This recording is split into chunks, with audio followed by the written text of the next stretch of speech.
from Relay FM. This is Connected, episode 218. Today's show is brought to you by Linode, Luna Display, and Casper. My name is Myke Hurley. I am joined by Federico Viticci. Ciao, Federico.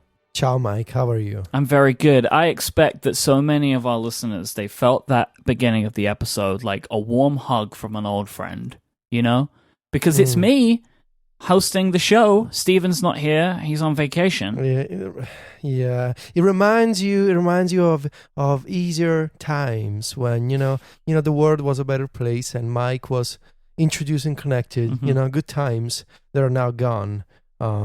But just today... I would say that my times got better when Stephen took over a lot of the duties, but nevertheless, I'm back today. And because I'm back in the hot seat, in the control seat, follow-up, if we ever get to it, maybe later, because we have iPad Pros to talk about. So I have spoken with Jason, and we reviewed the iPad Pro on Upgrade. You have been publishing stuff on Mac Stories this week. You published your second of multiple articles that you're going to be publishing about your impressions of the iPad Pro. But I figured that we had to talk about this as like a almost mentor-mentee type relationship that me and you have. You are my iPad mentor. And I feel like we would be severely doing a disservice to listeners of this show if we both did not get into an in-depth review of some of the key aspects of using the 2018 iPad Pros. So I want to ask you some questions, and we'll go back and forth a bunch too. All but right. I guess we should start off with the actual hardware itself. So what do you feel has been significantly improved or has seen some real great improvement for this new hardware compared to the old hardware? Well, I think obviously the screen is the big one for me. I think just holding the device, looking at that screen that extends to the corners of the body of the entire computer, I think it's amazing. It looks incredible, and it gives you that feeling of the iPhone X. It's the same effect of the iPhone X, but at a much, much bigger scale. And I think it's impressive. Like, I cannot stop looking at the device and appreciating the device. And it's really the same reaction that I had to the iPhone X last year. And now, of course, I've gotten used to the iPhone X and the XS Max.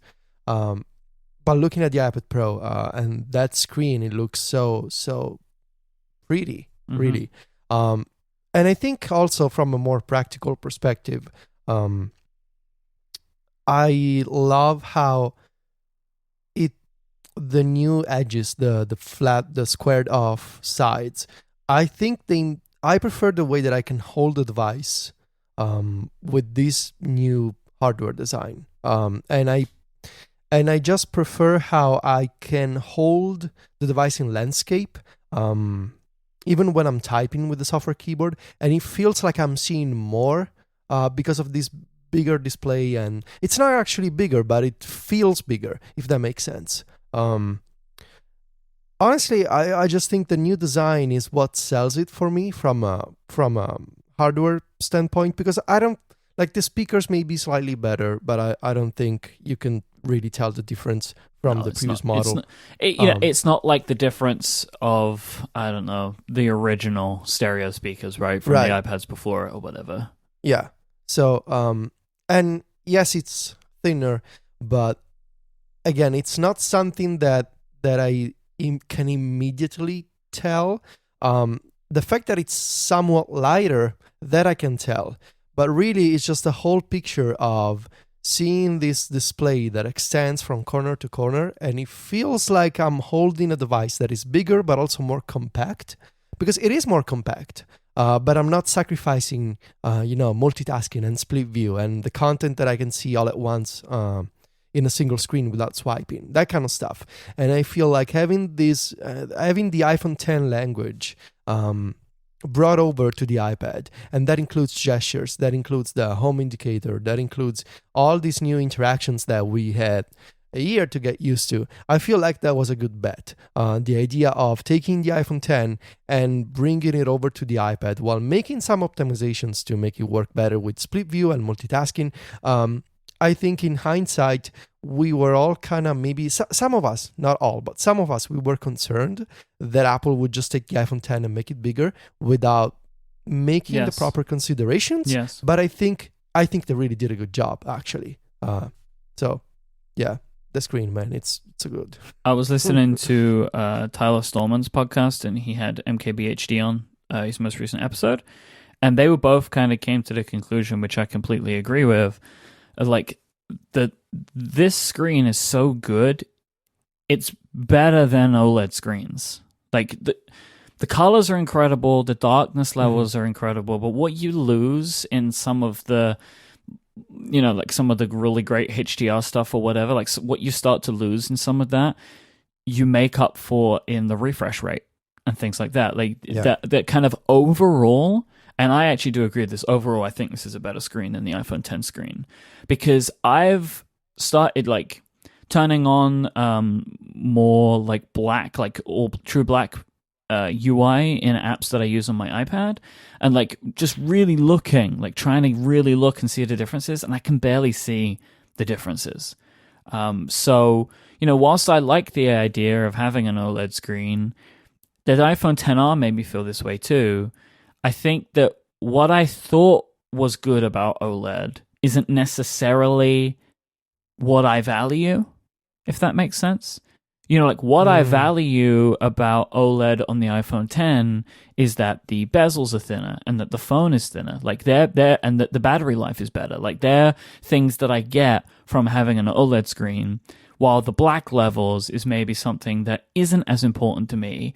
When the liquid retina screens on the XR and the iPad Pro, the black levels on those are about as good as I can perceive with my eyes.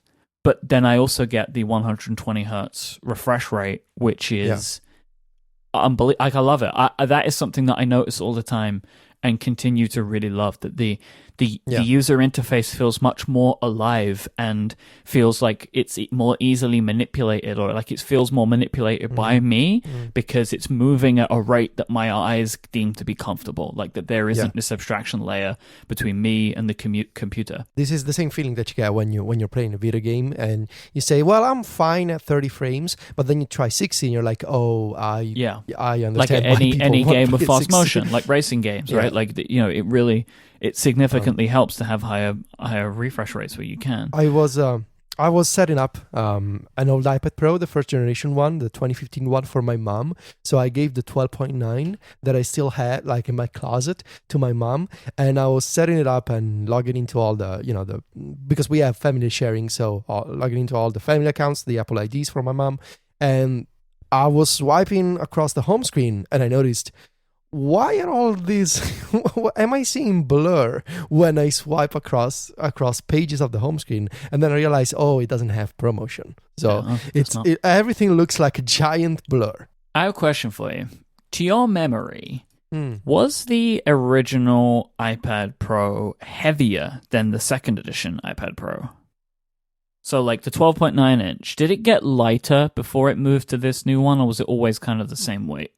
I think it was always the same, like the 2015 and the 2017 one. Because I haven't touched my old 12.9, but yesterday my dad came over and he has a 12.9 inch iPad, which he just calls his pad, it kills me. His pad. He just calls it the pad. It just murders me. I mean, could be worse. It could be worse, but that's still pretty bad. And he could have said a tab. He could have said that. I don't know where he would have gotten that. But so and he needed me to help. See, I think my dad's issue is he removes I from everything. He had problems with his cloud that he needed me to fix because he didn't have enough storage in his cloud. Well, there's no I in Mike's dad. No, I think he just removes it. So he gave me his iPad, and I had his pad, and it felt so heavy and huge. And he picked up mine, and he was like, "Oh," he was like, "They sent me an email about this, but I wasn't." He says, "But he said he looked up his like trade-in value. He could get £290 for a 2015 12.9, which I was super surprised about. It's more money than I would have expected. And he was like, I don't want one right now, but he's like, but I do really like this. And I was like, uh-oh. But There we yeah. go. So it is like the size of this thing, the difference is in the size. Like I have both, right? The 11 and the 12.9. And there are times where I'm using the 12.9 where I like look at it and I'm like, is that the 11? Like, is that the 11? Like, I'm not 100% sure which one I'm using, whether it's the 11 or the 12.9, which is kind of funny to me. So we should actually do a quick refresher of what we bought. So I bought both. I bought the 11-inch with LTE and 512 gigabytes of storage, and I bought the 12.9-inch with Wi-Fi and 256 gigabytes of storage. Long-time listeners will know that I live the multi-pad lifestyle. That is going to continue. Even though the 12.9 is physically smaller, it's still more screen than I want in certain circumstances. Like, I find the 12.9 is too big and too bright to use at night when I'm in bed next to my wife. I prefer the 11-inch for that. Plus, it's still easier to hold. Like, it has also benefited from thinness and lightness, and so I actually think that, funnily enough, for what I was using it for, especially for like travel-related purposes, the fact that the 10.5 has gone up to 11 inches has made it even better for that. I still actually maintain for most people that the 11-inch is the right iPad, but the 12.9-inch, for people that are serious about this, or it has become an even better device for them. But I'm still planning on maintaining and using both. What did you get again? I got the 12.9 LTE with 1 terabyte. So this is the only iPad Pro that I got.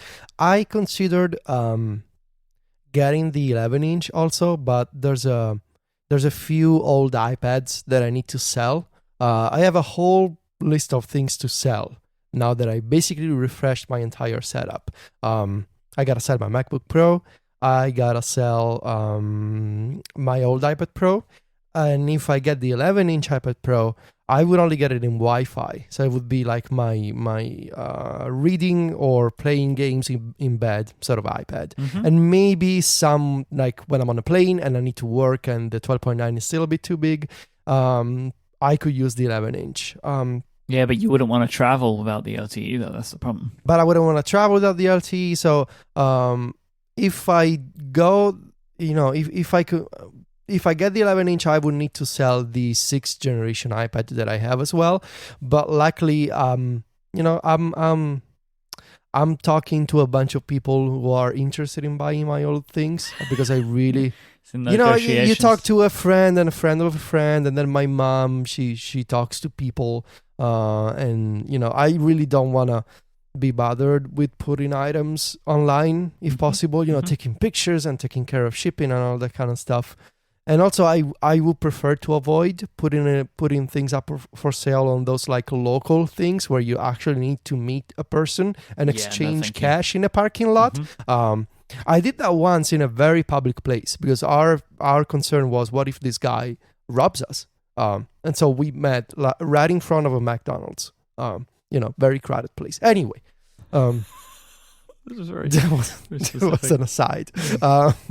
I got the 1 terabyte LTE. So basically the fully maxed out iPad Pro 12.9 inch model. That's what I got. Okay. Now we were talking about the 6 gigabytes. The 6 gigabytes of RAM, right? Yes. In the 1 terabyte, and we were wondering, like, is this important or not? And I know you've been doing some wild testing, which has given you some conclusions about this. So, yes. So the thing that I and some other people heard after the Apple event from some friends who work at Apple, from some engineers, was that the 6 gigs of RAM was not a big deal because, of course, Apple doesn't like to talk about RAM. And what we heard was that, maybe that RAM is in there just to manage the storage, like the extra storage of the 1 terabyte model. Then, of course, when I actually got the iPad Pro with 1 terabyte and 6 gigs of RAM, I wanted to test it. So I thought maybe I could put together a shortcut that does some very heavy duty tasks, some very like memory intensive tasks, and see what happens. And so I came up with the idea of taking a relatively large image, so a screenshot captured by Steven on 5K iMac, and it was a 3.6 megabyte image. And doing my original test was doing 1,000 iterations of encoding the image and decoding the image in base 64. So this is a very, like, it's 5 actions, very simple shortcut. You get an image and you repeat these 2 actions, encoding and decoding 1,000 times. And the iPad Pro, the 2018 one with 6 gigs of RAM, got it done in 40 seconds without crashing. It was fine. Then I tested on the 2017 iPad Pro, so last year's model, which didn't get it done at all. It crashed at 50 seconds in.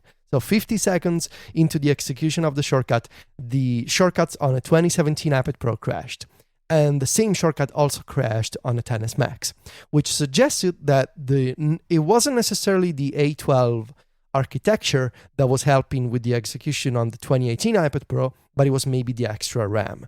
And so I was talking to our friend of the show, really close friend of the show, Steve Troughton-Smith, about this. Hi, Steve. And his idea was, well, what if you hook it up to Instruments, which is a debug tool for Xcode on the Mac, and you check what the memory consumption is like. And so, of course, I had no idea how to use Instruments. And what I ended up doing was I connected. Is this one of those things where you go, yes, Steve, great idea. Yeah, yes, Mm-hmm, sure, mm-hmm. I will use. Whoa, I know Instruments. You just watch me. To give you an idea of how unfamiliar I was with Instruments, I had to open Xcode and click on the help thing in the menu bar and type Instruments, because I do this all the time. Yeah. Where to look. Anyway, so what you do is I ran the shortcut while it's kind of like recording an audio session, but you're recording like what actually is happening on the device. Mm-hmm. And I saved the file, and I messaged the file to Steve, and I was like, look into this file. Like, I've done what you've asked for, I guess. I can't go any further than this. What he discovered, and that he also very gracefully explained to me with screenshots, my iPad Pro, the 2018 one, was peaking at 5 gigabytes of RAM consumption while running this shortcut. And shortcuts itself, so the application shortcuts, was peaking at 3.4 gigabytes of memory consumption. And of course, the old iPad Pro was peaking at 4 gigabytes and then crashed because there was no more gigabytes to get. So the takeaway from this is that this shortcut, I've seen people say, no, it's crashing on the old iPad Pro because the shortcuts team is not doing garbage collection right. I don't even know what garbage collection is. I suppose it's something related to memory and whatever. I think it's a mafia thing, isn't it? Like garbage-related collection services? Yes, that's the front. They do other businesses, though. Right, okay. They advertise it as garbage collection, but it's really not. And other people say, no, if only the shortcuts engineers would use this technique. I don't care. The basic truth is that I took this app and I ran a complex task on it, and with 6 gigs of RAM, the task was completed. With less, it was not. So even though I'm not suggesting that complex tasks are now only possible on the 1 terabyte iPad Pro with 6 gigabytes of RAM, that is clearly not what I'm implying. But what we can extrapolate from this are some interesting truths about, having more RAM on iOS. What does it mean? It means that, well, first of all, the idea that extra RAM is only for managing storage is not completely true, because when it's available, the OS can use it, apps can use it. So it's there and it's RAM. There's nothing super special about it. Also, it means that in everyday tasks, so even if you're not writing a shortcut, right? This is not even a benchmark. This was a test. And if I increase the number of iterations for the shortcut, the 2018 iPad Pro would have crashed also. So this is not a scientific test. This is not a benchmark. You were trying to break it, right? Like that was the I point. was trying to break it, exactly. But in everyday tasks, it means that having 2 more gigabytes of RAM, for example, Safari tabs will be held in memory for longer, or more apps will be kept active, in the background without having to, when you open an app and you need to see the splash screen again because it's been evicted from memory. In theory, with 50% more RAM, you will see that 50% less, because the OS has more capacity in terms of memory to hold more apps sort of suspended in the background. I think what you've actually shown us, which is not necessarily something that we would have known without a test like this, is that, as you say, with more RAM, the iPad will make use of it. Right? Yes. Like that. This is an example of that. Because I think it would have been not completely out of the realm of possibility for Apple to basically use that 2 gigabytes of RAM only for management of the storage, if that was why it was in there, right? Like, it feels like a kind of an Apple-y thing to do, right? Like 4 gigabytes is usable by the system. The other 2 is in certain circumstances when 1 terabyte is causing problems, right? But no, the system will use all 6 gigabytes of RAM in apps where necessary. So that is just, we know something we didn't know before. And I've seen a lot of people, and I know that you were complaining about this too, saying that, like, because you mentioned it in your article as well, and you mentioned it on Twitter that day about, like, if you this is good for if you're going to keep this device for a long period of time. It's future-proofed, some of that power is there. And I definitely feel this, right, that, like, I say, like, I think this machine will be good for a few years, knowing full well that I do not plan to keep this machine for longer until the next one comes out. And when that comes out, I'll upgrade. Yeah. But I would say that part of our responsibility in reviewing these products is taking into consideration that not everybody will be upgrading every year, and providing people with information for purchasing decisions. So, for example, if you're like, okay, I can buy this now, but I'm not going to buy one for 4 more years. Well, in that case, if you have the availability, we would recommend that you get the 1 terabyte because it's future-proofed in a more consistent way, or like potentially a more long-term way. So it's just something to note. It is completely true that both me and Federico will be upgrading our iPads as soon as possible, but we know full well that there are lots of people that won't, and we just want to provide that information. And exactly, and really, I don't understand. I always try to give my old devices to members of my family or to sell them. And I don't think it's too difficult to understand. First of all, I don't want to give crappy iPads to my family members. Like, if it's but they would probably outlast the performance, though. If it would keep going for them, probably for longer. Probably, like, look at, for example, I just gave an iPad Pro to my mom, and I can safely assume that iPad Pro is gonna last 3 to 4 years at least. If I had an iPad Air 1, that would have been a different discussion. So also, these things, they have better resale value. In a few years, when people will be looking for an iPad Pro that doesn't cost €1,000, I will have a 1 terabyte model with 6 gigs of RAM that will probably sell better on the market than the basic model. So the argument that I cannot say that I'm future-proofing my iPad because I will personally not take advantage of that, I don't understand that counter-argument. So, yes, the basic thing that we discovered is the extra RAM is in there, the OS can use it, apps can use it, they don't need to do anything special to use it, and it will be interesting to see what happens with iOS 13, for example. Once Apple enables, multiple quote-unquote windows for individual apps next year, will the extra RAM help at all? Will there be, maybe not in iOS 13 but maybe 14, special features that Apple will say this is only available for devices? They will not say that directly, but I don't think it's it's unusual for Apple to limit certain functionalities based on the amount of memory available in certain iPads. Remember, for example, when they launched split view and slide over, and when they updated it for I think the 2017 iPad Pro, so last year, that you could use 3 active apps at the same time. So you could have the 2 apps in split view and the one in slide over, and and all 3 of them were active. That feature was all available for devices with 4 gigs of RAM.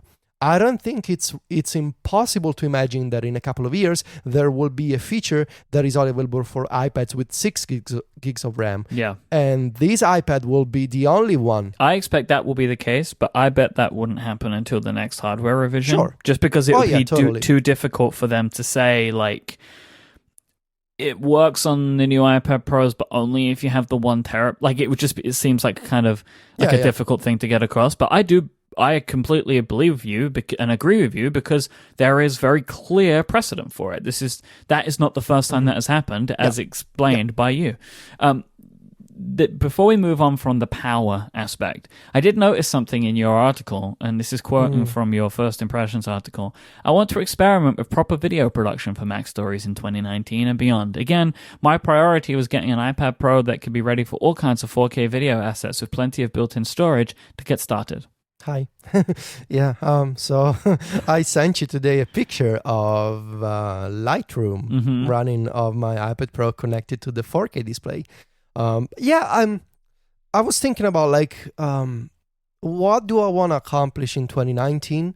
And I don't want to say that I get bored over time by doing the same things, but I want to try new things. I don't want to say it, but I get bored over time. I'm not.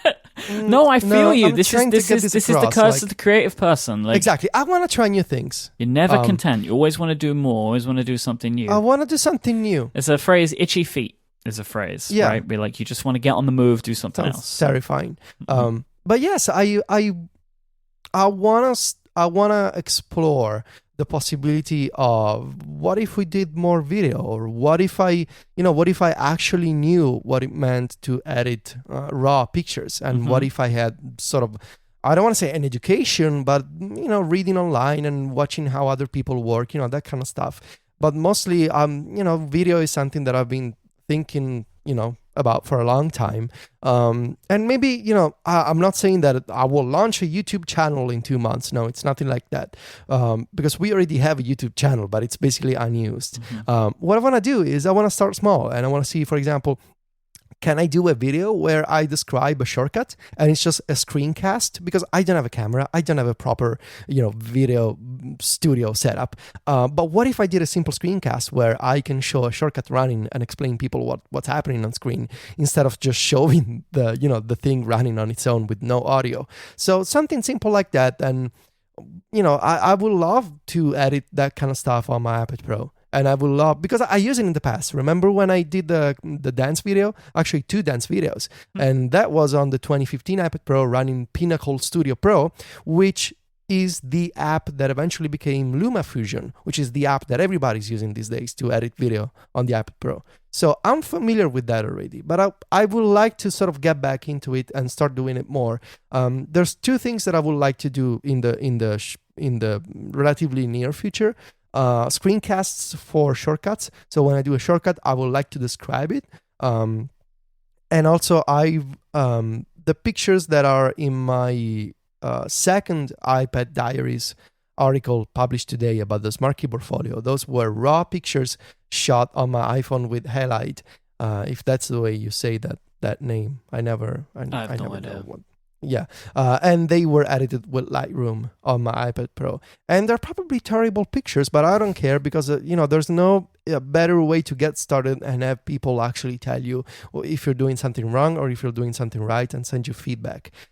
So that's something that I will, these 2 tasks, they're new things that, when you get that creative itch, as you say, like it sort of ignites a fire inside of you, that like learning something new, learning a new skill is it's good for the soul, really, to learn. to learn something new. And to do it on the iPad Pro is even more fun because it means that I can write about it and I can talk about it. So it's a double opportunity, if you will. I will. Let's take a break. There's so much more to get to. We've just started scratching the surface of this. Today's episode is brought to you in part by our friends over at Casper, the company focused on sleep, dedicated to making you exceptionally comfortable one night at a time.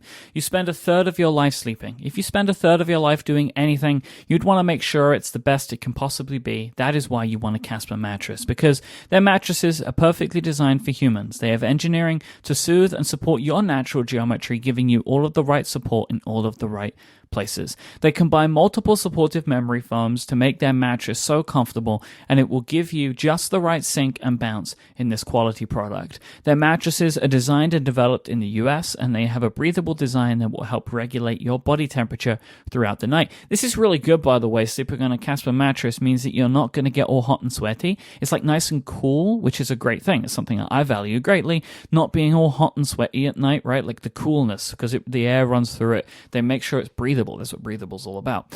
Casper mattresses have over 20,000 reviews online with an average rating of 4.8 stars. The Casper is very quickly becoming the internet's favorite mattress. They are the best mattress brand around. You can be sure of your purchase with Casper's 100-night risk-free sleep-on-it trial. They'll deliver directly to your door, and that is a box which is impressive. It's super small. It can be taken upstairs, which is really easy. You don't have to reenact that scene from Friends with the pivoting, because you'll be able to get that box up the stairs. You can put it in an elevator, whatever, and then when you open the box, you just take it out of the plastic and the mattress breathes itself to life. It's really cool.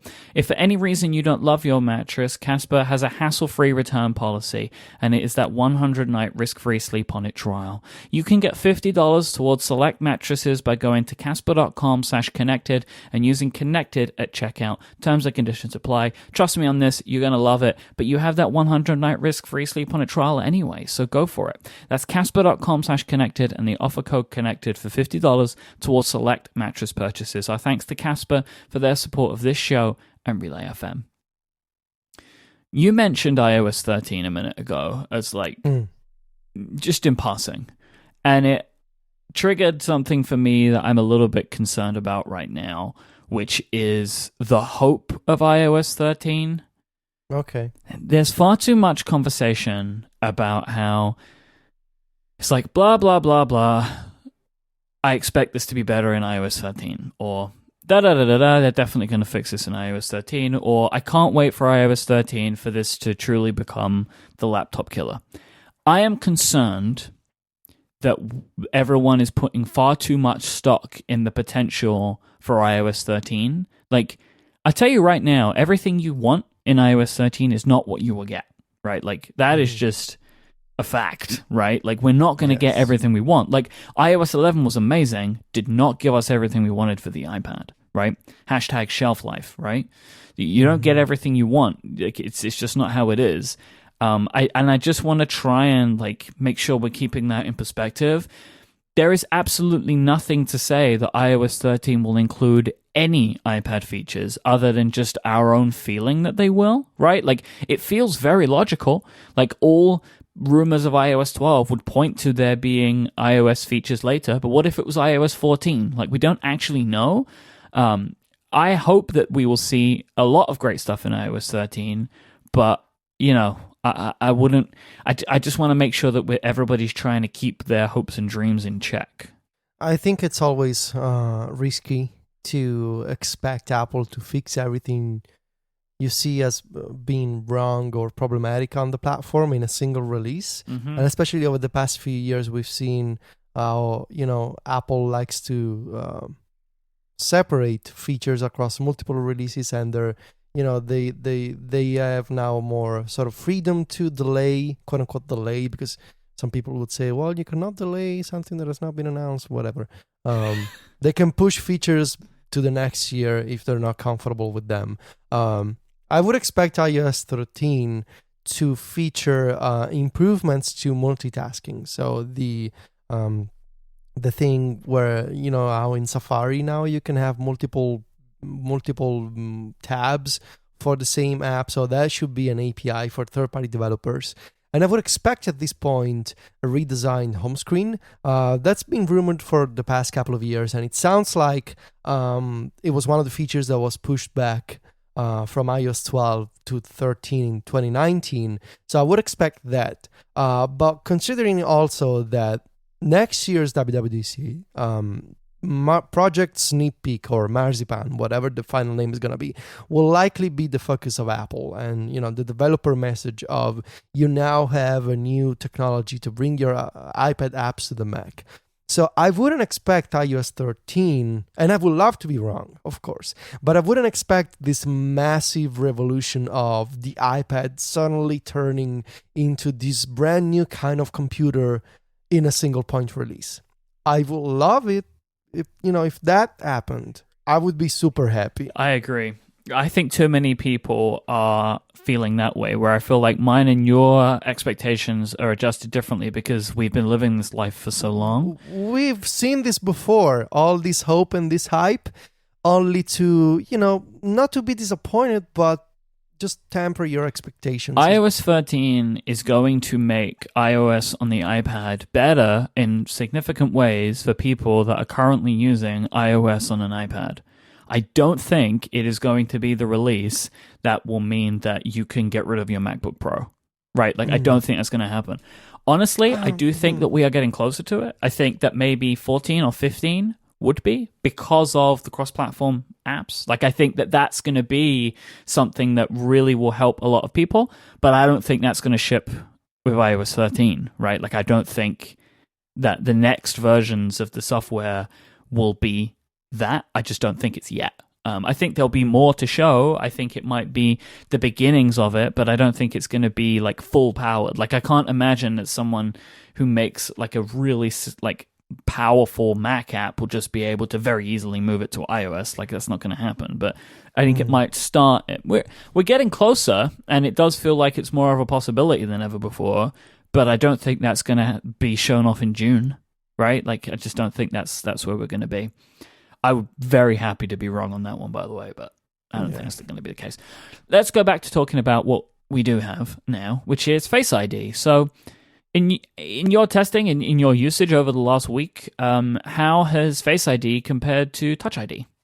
It is so much better than Touch ID. I love having Face ID while I'm working at a desk, and I'm surprised that Apple still hasn't shipped Face ID solution for Macs at this point, because it's just so much better. I can, the iPad is in front of me, it's looking at me. I don't need to do anything. I can just double tap the space bar, which, by the way, works with any keyboard, whether it's a USB keyboard that you have connected to the iPad or a Bluetooth keyboard or the smart keyboard. You can just double tap it and it authenticates, and it's, if your face is close enough, which so wonderful. It's so good, and it's so much better than I prefer Face ID on the iPad to Face ID on the phone. Yes, me too. Because Face ID on the iPad, if your iPad is mostly used in a sort of as a stationary iPad, it's sitting at a desk, there are fewer variables to account for. You're just sitting and you're looking at the thing, and the thing looks at you, and you're like, okay, but sure. Even if you don't, the variables are more likely to work on an iPad than an iPhone, because it doesn't matter what orientation it is. It doesn't matter how your head's, what angle your head is at. And you're likely not walking, you're not walking, you're not wearing sunglasses, I would suppose. Some people like to wear sunglasses inside, which I respect, but I don't think most people do. Maybe Liam Gallagher does, I don't know. Still, I prefer Face ID on the iPad. I'm trying to get used to the camera covered message, which my impression was that I'm not going to see this message a lot, but in practicality, I am seeing the message a lot because, it's when I hold my iPad, naturally my hands rest where the camera sensor is. Mm-hmm. So it's very helpful that iOS displays that message. I'm trying to remember, this is basically all a muscle memory problem. I'm trying to force myself to hold the iPad differently so that I'm not covering the camera, but it's going to take a while. So I'm seeing that message a lot.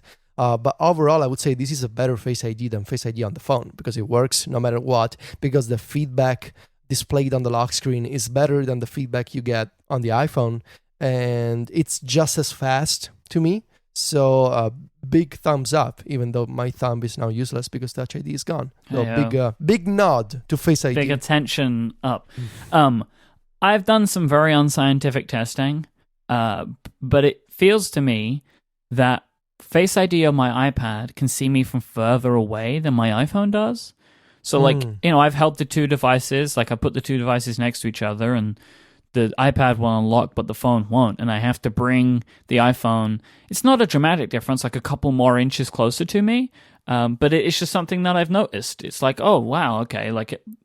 And also the viewing angle, it seems to get it at a better angles for me. Like, I've found it to be a superior in most ways. I will say when Face ID fails on the iPad, it's typically more frustrating to get it to unlock. So, like, for example, if Face ID fails on my iPhone, it's already in my hand. I just swipe up again and go for it.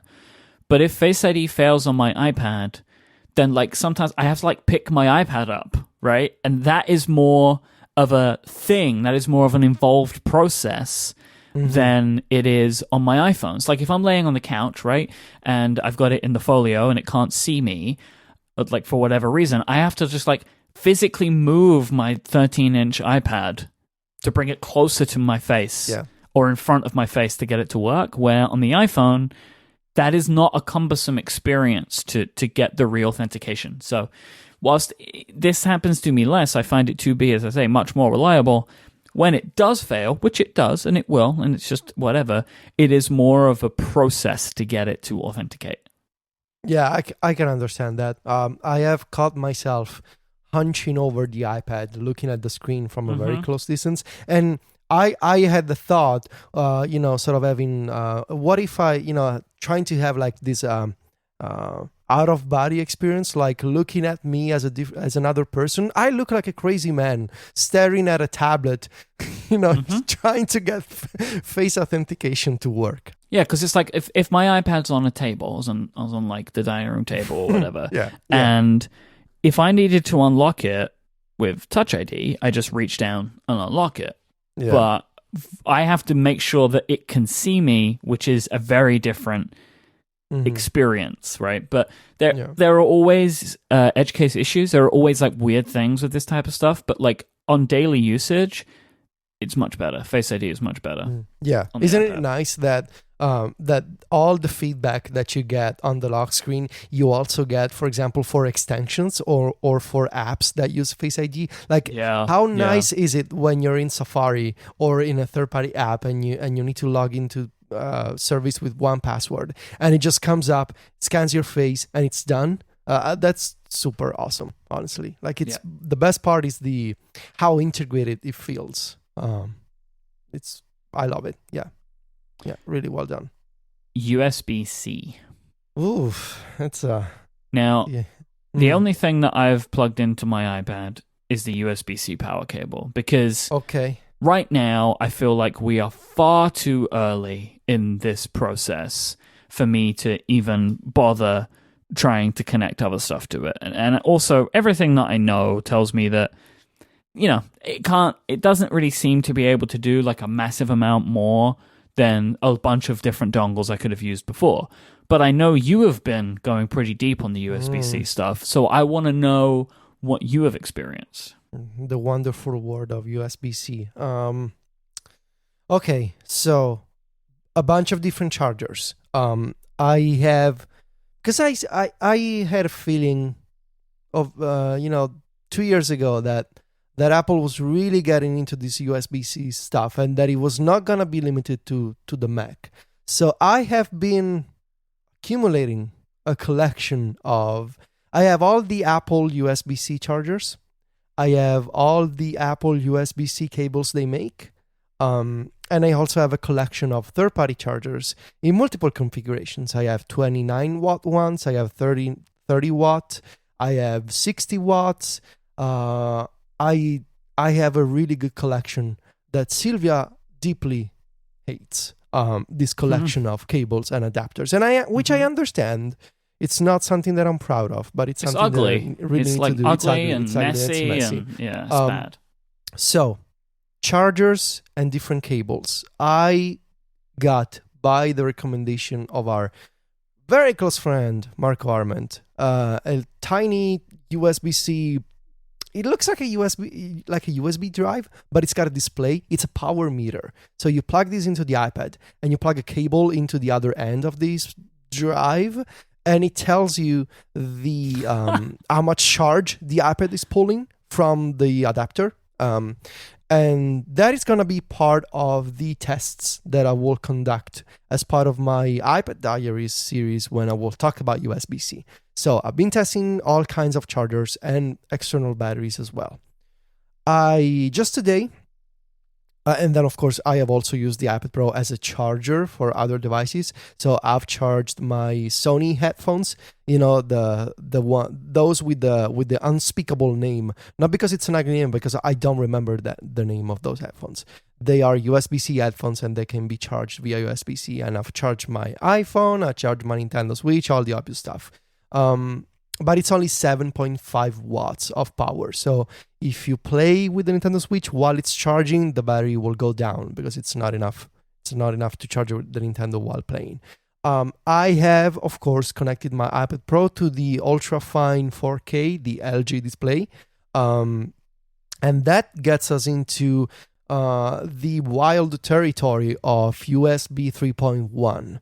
So the thing that I'm interested to keep testing is how much can you accomplish with the cable that Apple puts in the box of the iPad Pro and different cables based on the USB 3.1 spec. The USB 3.1 spec is also divided in two sub versions. There's Gen 1 and Gen 2. Gen 2 is the good one, we should say. It supports up to 10 gigabits per second of data transfers. And it's of course, nobody is going to remember, nobody's going to write as a marketing name USB 3.1 Gen 2. So most companies, they refer to these specs as Super Speed and Super Speed Plus for some reason. It's the marketing terms they chose. And for example, using the cable that is in the box of the iPad Pro, you hook it up to the LG Ultrafine 4K, nothing happens. Nothing happens because that's a USB-C cable based on the USB 2 spec. So it supports data transfers with USB 2 specifications. That is not enough to drive an external display. But if you use the cable included with the LG Ultrafine or any other USB 3.1, I think it doesn't matter whether it's Gen 1 or Gen 2 for a 4K display, you're gonna see your iPad screen mirrored on the external display, which is fantastic because as I mentioned a few minutes ago, today I was editing pictures in Lightroom and I sent you a picture of the setup and I could see, the Lightroom on my iPad Pro, but the photo preview, it wasn't a different view, it was the same UI, but it was much bigger on the 4K display, which was convenient for photos. So I want to see how much you can do with the cable that Apple gives you and other cables that the iPad Pro supports, because the iPad Pro, Apple states in the press release and on the product page, it's fully compliant with USB 3.1 Gen 2. What's also interesting to me is that Apple says that this iPad Pro supports up to 5K displays, but I think 5K displays that are not based on Thunderbolt 3 are still kind of rare to find. Marco was tweeting about this a few days ago. And that is why I ultimately went with the LG Ultrafine 4K, because this monitor is compatible with the iPad Pro because it uses USB-C. The 5K, it uses Thunderbolt 3, which is not compatible with the iPad Pro. Of course, I also have a bunch of dongles. So I'm been testing audio in my car. So I have a USB port in my car's dashboard. I can play music as if an iOS device was was an iPod. It's got this old iPod compatibility mode support.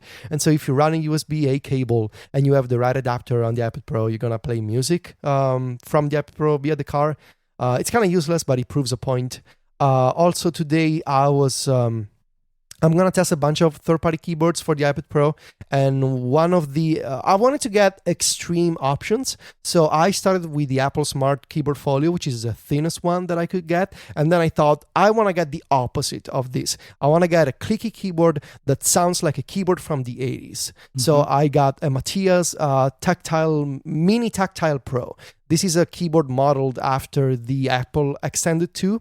They sort of copied the same key switches, and it's a USB keyboard, which of course I can run a USB cable from the keyboard, have a USB-C adapter on the iPad Pro, and it totally works. You can actually, it fully supports keyboard shortcuts, fully supports double tapping the spacebar on the lock screen, and you get this weird feeling of having this keyboard that sounds like the keyboard that your mom used in the 80s, but it also supports Face ID, which is there's this weird opposites at play. And I guess the thing is, like, whilst you couldn't, I mean, you could do that before, right? You could get the dongles and do it before. The one of the benefits here is that, like, eventually these keyboards will be USB-C, so you just plug them right in. Yeah, and you get this. For example, the display is a good example because the USB-C, while having external display support on iOS, is nothing new.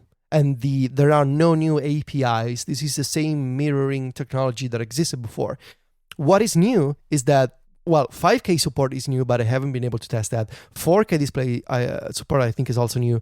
But what's important here is that USB-C gives you that flexibility of it's a single standard, it's a single cable.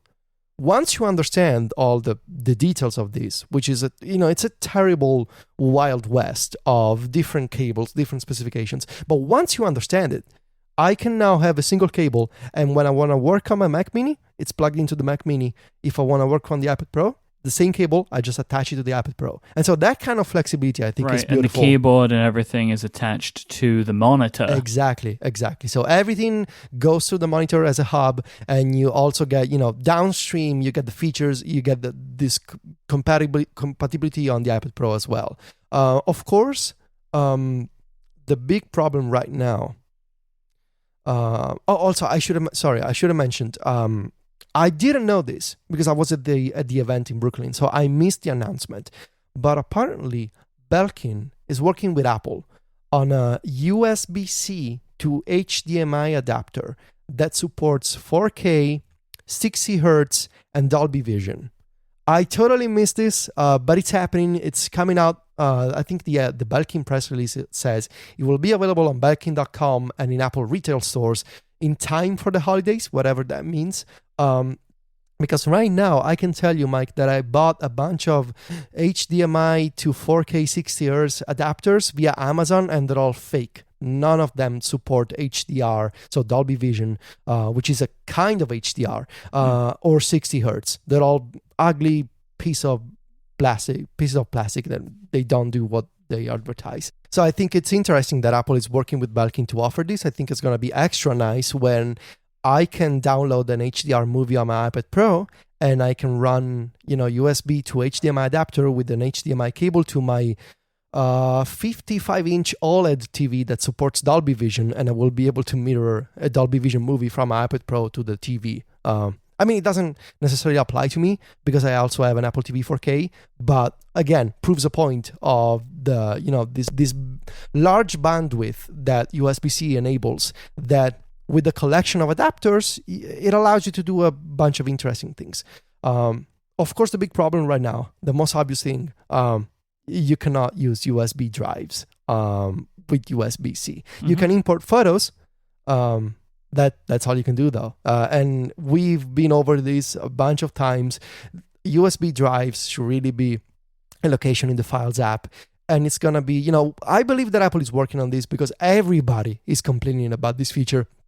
And when everybody, in product reviews and on podcasts, when literally everybody says, it's great, but there's this one missing feature, usually Apple likes to address that feature in the next software update or iteration of the device. In this case, I think it should really be a software update, and I think Apple shouldn't wait until iOS 13 comes out to enable USB drives. But when that happens, it's gonna be extra nice to have these large transfer speeds and being able to have a single dongle, for example, that allows you to do connect a USB drive, connect a monitor, and have the monitor as a hub, and you're working on your iPad. And maybe if developers adopt external display support, you're gonna have one kind of UI on the iPad Pro and a different kind of UI on the monitor. And it's getting closer to this idea of the iPad Pro itself is still a display. I can still get up from my desk, detach a single cable, and I'm holding a screen, I'm holding a display. But when I sit down, if I want to, I can take advantage of the power of iOS, and I can hook it up to a 4K display, and it becomes a workstation. And I don't understand how some people cannot see the beauty of this concept, the beauty of this idea of you got the single piece of glass that, if you want, it can walk with you. It can literally be in your hands as it's a display that you hold, and you're effectively holding content in your hands. But then if you sit down, and again, if you took care of a bunch of electronics, it becomes a computer that can run a 5K display. And I just think that that's just a beautiful idea, that it's kind of sad when some people make fun of it, because it's for me, this is the dream of the computer. It transforms.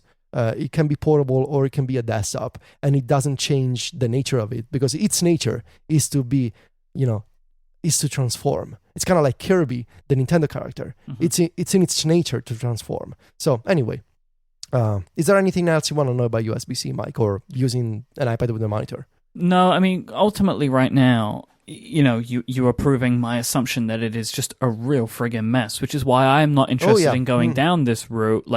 Like with most people, and it's why we're happy you're around. I will wait for you to tell me what to do when I decide I want to do it, because you will have gone through it all, right? Yes. This is what your job is. This is what our jobs are, right? As like we go through this mess so people don't have to. And you're going through this mess right now and trying to be at the forefront of this, because it seems pretty clear that it's going to become more important for reasons that we can't completely foresee right now, but it feels like this is a thing. Like, there must have been a reason that they've moved to USB-C, right? There must have been a reason.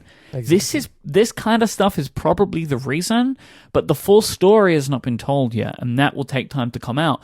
But if you're doing this stuff now, when it comes to the time that everybody's going to want to get a display and make sure they got all the right cables, etc., you will have the guide, right? Like, you will have done it, and then we can all just follow what you did. And if you think about it, when Apple moved to Lightning, we all complained about, now we gotta switch our cables, and now everything's different. None of my accessories work. But the move to Lightning opened up the possibility to remove the headphone jack, which also coincided with iPhones getting thinner and going all screen, and also AirPods. And moving to USB-C, like right now, it's a mess, but thinking down the road, thinking in a couple of years, what could this possibly enable? And this is Apple, 100% Apple playbook of using a single change to enable multiple changes down the road, multiple major features down the road. So right now, it's a mess, and understanding which cables you gotta use is a mess. But I think we are already seeing with the existing APIs on iOS for external monitors, which are super limited and really not what you expect. Coming from a Mac, it's really not like using a Mac with a second display. But still, we are seeing, some developers coming up with wild ideas about how could an iOS app ever take advantage of an external display. John Sandel, I hope that's the right way to pronounce his name, tweeted a bunch of examples on his Twitter account. You should follow him. But one of them is a Markdown text editor. Then on the iPad, it shows you the plain text Markdown, so you can type on the iPad. On the external monitor, it shows you an HTML preview of Markdown. How and cool I is that? want that. Yeah. I want all Markdown editors to work like that now. Yep. Because that's exactly what I want. I would say that maybe the other way around would be better, but yes, just the idea that you can do it is great, because You know what I mean? Like, and I figure if you can do one, you can probably do the other. But wouldn't it be nicer to have the screen that's right in front of your face with the bigger space be what you're writing on, and you look down to see the preview? But like, it doesn't matter. It's still incredible. This is something he just like played around with and mocked up. But like, that's super cool. It's super cool. Yeah.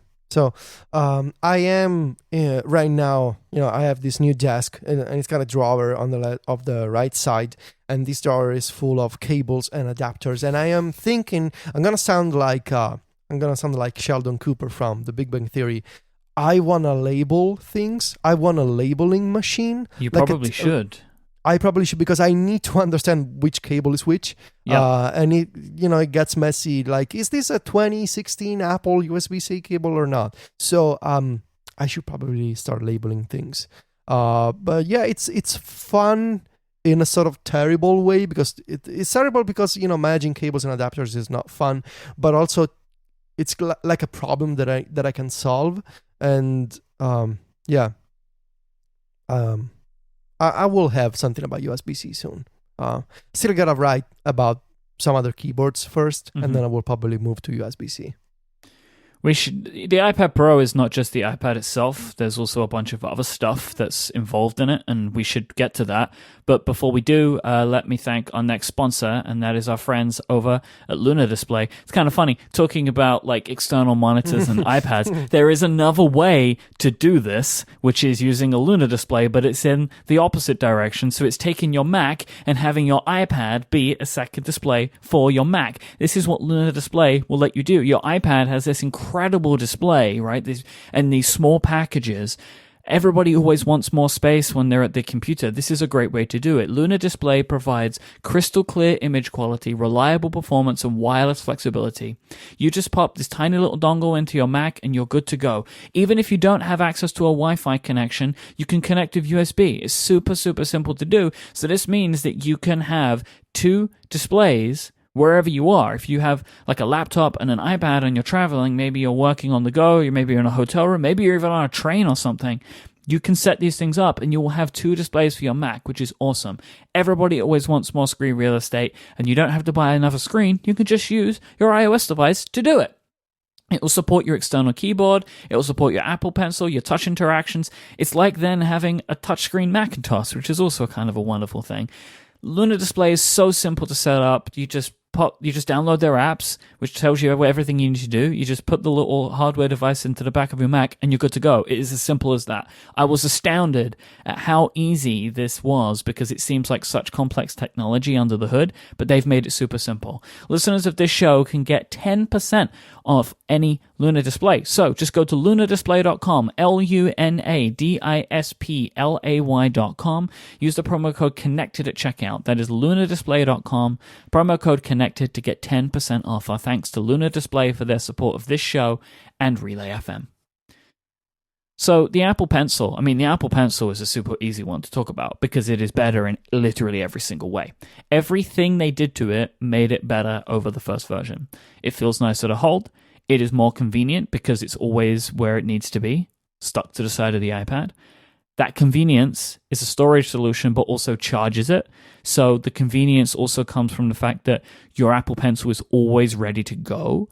It has more functions, right? So it has like, you can double tap on it and you can switch tools, and more applications are being updated with this. Like all the drawing apps are being updated to take advantage of the tool switching.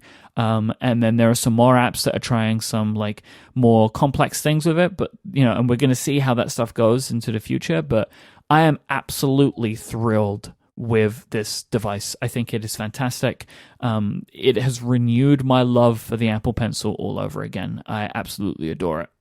I love the fact that when I want to use the Apple Pencil, it's right there. Mm-hmm. It's not something that I need to manage anymore. And it doesn't solve the magnetic attachment. It doesn't solve the problem of carrying the iPad in a bag and the pencil is loose. That's gonna happen because it's not like you're attaching the iPad to the pencil to your iPad with nails or something. Mm-hmm. It's a magnet, so it's gonna detach in a bag. Yeah, but then it's just in your bag, right? Like it's But it's just in your bag, and mm-hmm. it's again, you can just put it on top of the iPad, and it charges and it pairs. It's perfect. It's exactly like, it's one of those things that I didn't know that I wanted this, but as soon as I tried it, I was like, how could I ever have accepted the pencil before? Because this is the ideal state of the pencil. It's sort of hovering over the iPad at all times, ready for you to pick it up. And you just grab it. You just grab it. Yeah, you just grab it and you go, and it's perfect. And like it's when I had it in the pen loop, it was always more of an involved thing to like slide it out. But like now, it's just my hand reaches for it and I have it. Like there's no resistance. You just take it, and it's wonderful. Whoever did this, whoever came up with this, whoever had to lobby to get the Apple Pencil to be changed in this way, thank you. Like you have made you have made it perfect. It is as close to perfect as this thing is probably ever going to be. I adore it. Like it's wonderful. But let's talk about the keyboard. Smart Keyboard Folio. Speaking of things that are perfect, you published a scathing review. It's not scathing. Come on, it's not scathing. Do you want me to do a dramatic reading of some of these parts here? It's not. I think it's fair. It's not scathing. Come on. Okay, it's critical. It's critical. It's very critical, then. Much more critical than me, I think, on my feelings about it. Now, it is not as clear a home run as the Apple Pencil is. Like, the keys are the same, and that can either be good or bad, depending on how you feel about it. I like the magnetic attachment. I think that it is overall better than the way the previous one attached. I like that it's simple to do. I like that you don't have to do a bunch of folding. It's super plain and super boring. It's very boring. One of the most boring-looking products Apple has made in a very long time. Like it has no logo. It's nothing. It doesn't even have a texture. Like no. It's just flat. Nothing. It's flat. Perfect for stickers, and it really is. And it's actually it being all flat is better because now I don't have to like get specific stickers to fit in the little panels. Like I could just put the stickers wherever I want. That's a great point. So it's great for that. It is secured by the millions of magnets. Everyone's seen this by now, but MKBHD he found this like little magnetic paper that shows where magnets exist on a device. It's wild to see all those magnets. But so that's a thing. I feel like this is about as much as I would have wanted. I miss my old media view of being able to flip the stand all the way around and have it stand up on its own. I may be, though, the only user and defender of the desk orientation. Like you have the two modes of like, what do they call it? Desk and lap. Lap. I use the desk orientation sometimes when I'm on a desk. I use it when I'm on my sofa, like just maybe doing some work or whatever. I don't know why it's good for me, but not for others. But sometimes with the way I'm sitting or how far I have the device away from me, the desk orientation is better. I actually sometimes feel like the lap orientation is too angled away from me. If you're far enough from the iPad Pro, totally. Like I was in bed last night, and I needed to edit a story, and I used desk mode. But again, I was in bed. So here's something that might be interesting for between the two of us, right? So like if I'm writing or working at the kitchen table, I want to have my iPad far enough down the desk that my arms don't rest on the corner of the desk. Ooh, okay. So that's a difference. Okay. Right? Because that can trigger RSI problems for me because I'm like leaning on the tendons in my arms. So I will have my whole arms on the desk, and then if it's angled away from me, it's then angled too much. So the desk mode works pretty well for me there. Because I will that's typically how I have all of my keyboards. They're pretty far into the desk, so I can rest all of my arms on the desk, which is more comfortable for me personally. So I use it for that. Sense. So I'm not like that. And the reason, really this is, I think for a lot of people it's used to watch videos and stuff, but they couldn't call it that because it's it's not good because the keyboard's always there. It's not a good look. It's not a. Right. I don't think it's a good look to say buy this keyboard and it's got media mode in a mode where you will not be using the keyboard that you just paid for. Yeah, when this really is more of a keyboard than the smart keyboard. Like the smart keyboard Folio is more of a keyboard product than the previous smart keyboard was, which was really like this whole thing. Like it could do everything, and it has a keyboard on it as well. But what do you think about when you wrap the keyboard around? It's weird. It's weird when you wrap it around and you feel the keys in the back of the iPad. Even though it's like I like to press them. No. I like doing that. Like I'm just kind of wrapping my fingers on the keys. I like it. No. It feels like they're gonna break, and I don't like it. Why would they break? Because I'm not looking at them. I don't feel like I'm in control of them. I'm using them in a way they're not supposed to be used. Keys are supposed to be pressed, not to be held. So right, but I'm why tapping it feels them. weird. Like I like it. Yeah, but why would you though? Like a fidget toy? Yes, 100%. No, you know me. Yeah, I know you, but you know me. I'm not a fidget toy person. No fidgeting for me. No fidgeting. I have many thoughts about this keyboard that I tried my best to share today in a story on Mac Stories. Here's my summary of it is the following: that I appreciate the portability and the thinness of the Smart Keyboard Folio. It does its job well if you value portability, if you want something that can be easily attached, something that you don't need to manage, you don't need to charge because of the smart connector and all of its benefits. This is the and that also offers protection this time because it covers the back of the iPad. This is probably what you want to get. I don't love that it's more expensive, especially when you consider that in Italy this cost 220 euros, which would be roughly expensive. $250. It's too much in proportion to the price of the device. My basic argument is this. Apple makes the iPad Pro. Is the Smart Keyboard a Pro keyboard? Or is it just the bare minimum that Apple can do to offer a portable keyboard for the iPad Pro? Yeah. I want Apple to make a Smart Keyboard Pro for people who don't value necessarily extreme thinness and extreme portability, but value pro typing. So having more keys, having more keyboard shortcuts, having function keys. Everybody else that makes an iPad Pro keyboard has function keys and special iOS shortcuts, like going back to the home screen. And yes, iOS supports Command H to go back to the home screen, but having a dedicated home key allows you, for example, to summon Siri or to summon the app switcher, which you cannot do by holding Command H or double tapping Command H. Having function keys for controlling media playback. If you want to start playing a song on your iPad Pro and then you want to pause that song, you cannot do this with the Smart Keyboard. You need to reach to the screen and swipe to open Control Center and pause, which I think is insane. The Apple Magic Keyboard has function keys and they work for controlling media playback. The Smart Keyboard doesn't have them. I don't want to say insane. I think it's very strange that 3 years into the iPad Pro, the Smart Keyboard is still the only option we have from Apple. Especially because the smart connector has not turned into the ecosystem that maybe Apple envisioned. Because they certainly didn't promise an ecosystem, but we all sort of thought, well, some people are going to take advantage of this. And it turns out that only Logitech did.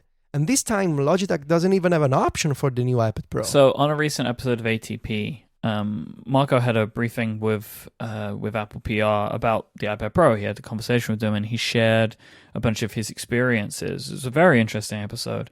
But he asked about this, about what is going on with the smart connector, right? And the impression that he seemed to get from talking to Apple PR was, this is the Smart Keyboard Folio.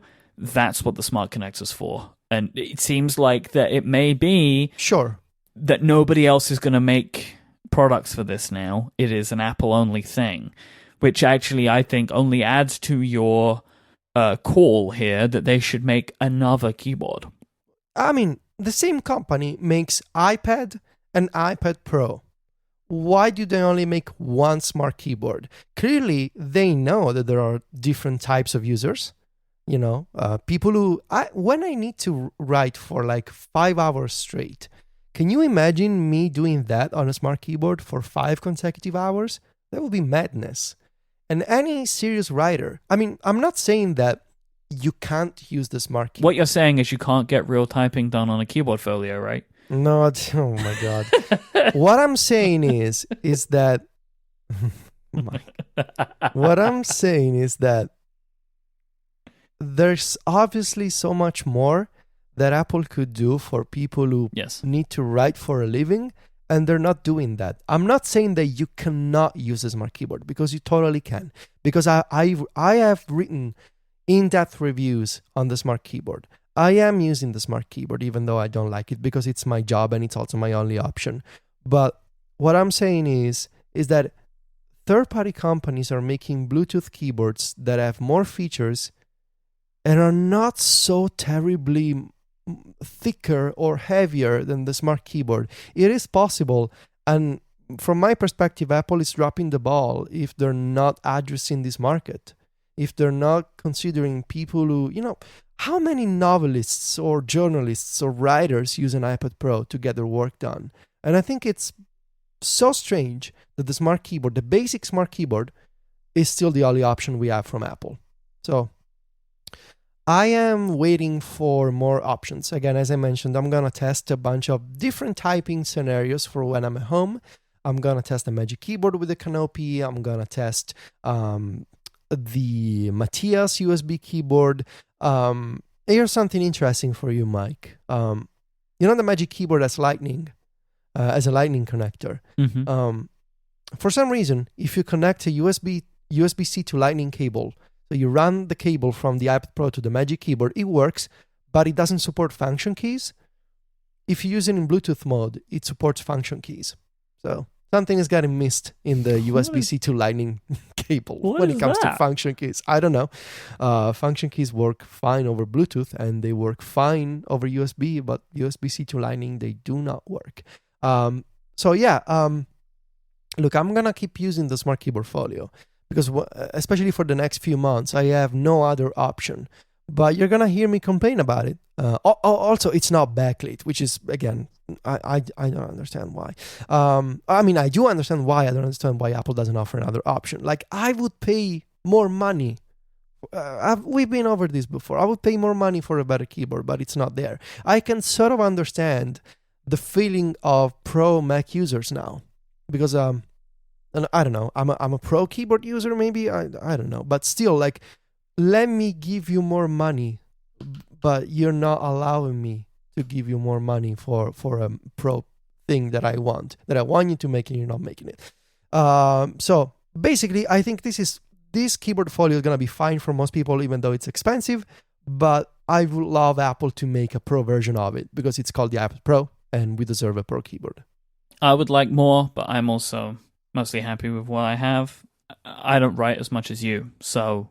You know, like my writing is typically in short bursts. It's not for long, extended periods of time.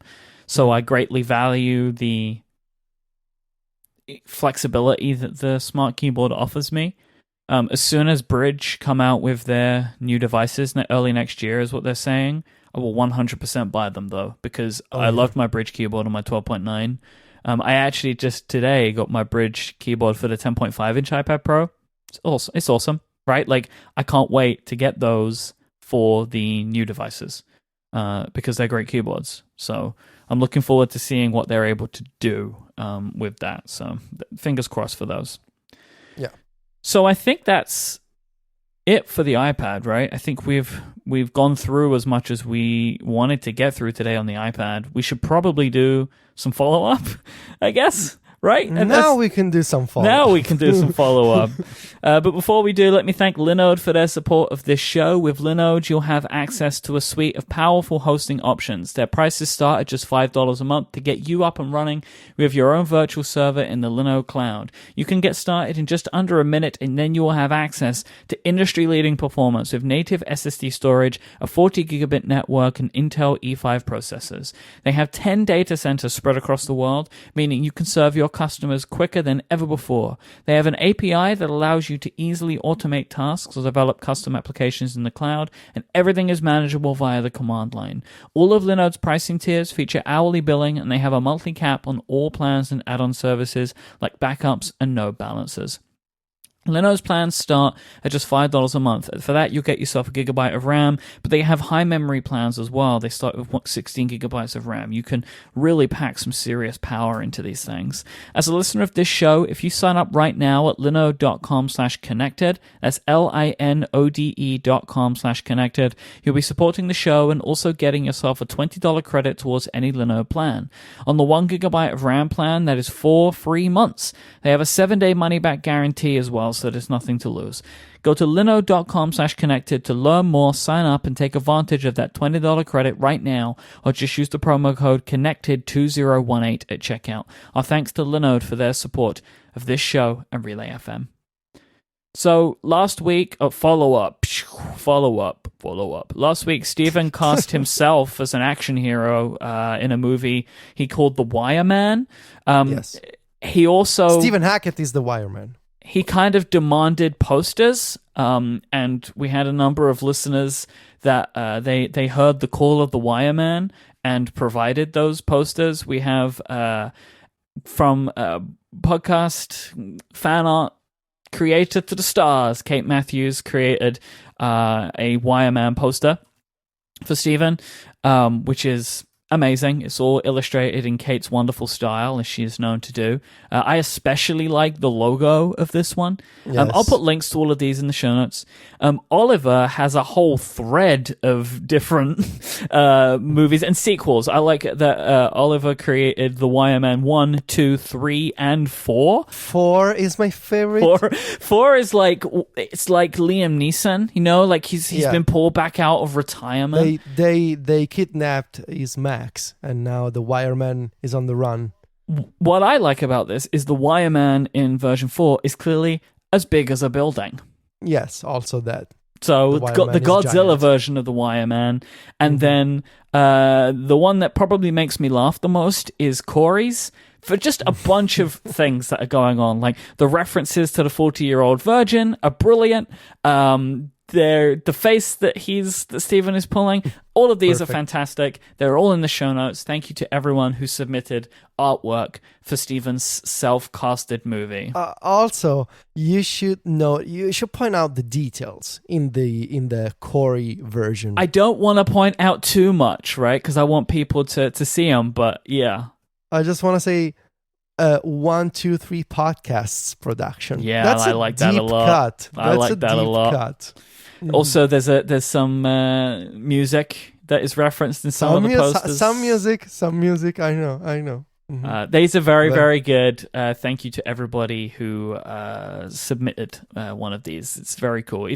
If you've seen these and you also want to make a poster, I'm sure Steven Zigo loves them, so you could just keep doing them. Go wild. They are very fun, though, so thank you to everybody who did one of those for the upcoming movie, The Wireman.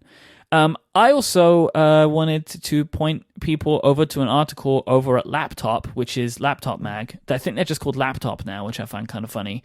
But it's Laptop Mag, where I gave some quotes about working on the iPad, because I am a fancy quote boy now.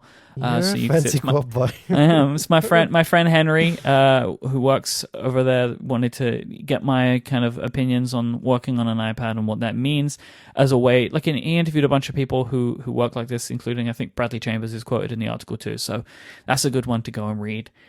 But before we finish today, an important piece of follow-up that I feel I can't, that the two of us can't really do justice to. It's just the two of us. But like, you got a Mac today? Your Mac Mini arrived today. I got a Mac today. So yeah, this has been years in the making, really. How many years ago Steven started saying you should get a Mac Mini? It's been a long time. Over, but just because you've had, do you remember when the E-key broke on your MacBook Air? It's been like since then. I do. The E-key. So you're actually talking to me on that device right now, right? Yes, I'm looking at the ultrafine 4K connected to the Mac Mini that I got. Again, I should give you, because people are gonna ask, the configuration. This is the 3.2 gigahertz Core i7 model with 16 gigs of RAM. So, and as far as storage is concerned, I got the. I'm just double checking. How do you see Macs? How do you use them? Nobody really knows. I think it's called the status bar. Hold on. This is the 256 version. Yes, it 256 is. gigabyte SSD is what you're saying, yes. Right? Okay. Yes, and it's the cables are still a mess because the wireman hasn't been here yet. So the wireman cometh. Yes, it's like Santa Claus. It arrives. It can visit everybody in just one night. Everyone wakes up on wire morning and all of their cables have been taken care of. All of their wires have been managed by the wireman. You leave out some gluten-free cookies for him. Yes, please. It's bigger than I expected. It's a big square with rounded corners. I think the old one used to be smaller, of course, but this one is bigger and space gray, which looks hot. It's very nice, but it's bigger. So I need to rethink because I wanted to put the Mac Mini on top of the ultrafine stand, but it's a little too small for that. So it's probably gonna be in the top right corner of my desk with cables. Managed all neat and nice behind my desk so I don't see them. But yes, I ran through the configuration really quick. I don't have any complex needs when it comes to migrating Macs because I don't keep any important data on my MacBook. I just needed to set up the podcast recording setup that I have and log into iCloud, log into Google services, and that was about it. I don't even have Dropbox installed because I don't need Dropbox locally. I can just log in through Dropbox.com. It's gonna be here eventually, but also it's not a must-have as soon as I set up a Mac. This feels like a real candidate for selective syncing, right? Yeah, exactly. I can set up a Mac in 5 minutes. It takes me longer to set up my iPad for sure. All the things that I need to download and all the apps that I have. But yes, I have a new Mac. I still need to make the desk a little nicer. I've also been thinking about buying one of those colored light strips because I wanted to. Oh, like the Hue things? They're really nice. Yeah. Stephen bought me one for Christmas or my birthday or something. I remember that. And I really like it. We were planning that behind your back. That's nice. I was aware of that gift. Are you taking partial credit for this gift now?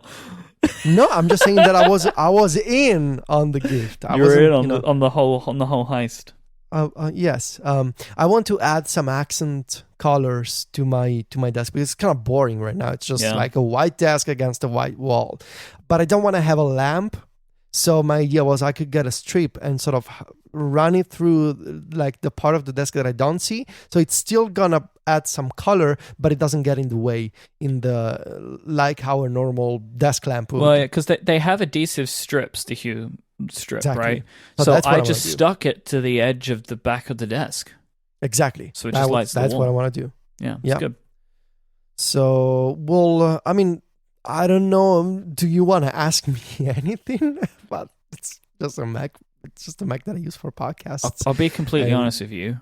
I don't really have any questions. I figured. Honestly, I don't really know what to say. I just figured I should say something because I know that you got it. Hoping that you would say, here is this really interesting thing that happened. But I don't think either of us are really cut out for this conversation. But I can tell you one interesting thing. Okay. I need to understand. I mean, it feels like a letdown otherwise. I wanna take the default wallpapers, these 4K wallpapers. I wanna take them and I wanna use them on my iPad Pro. So I need to figure out the location in the Finder to steal these wallpapers and add them to my photos library.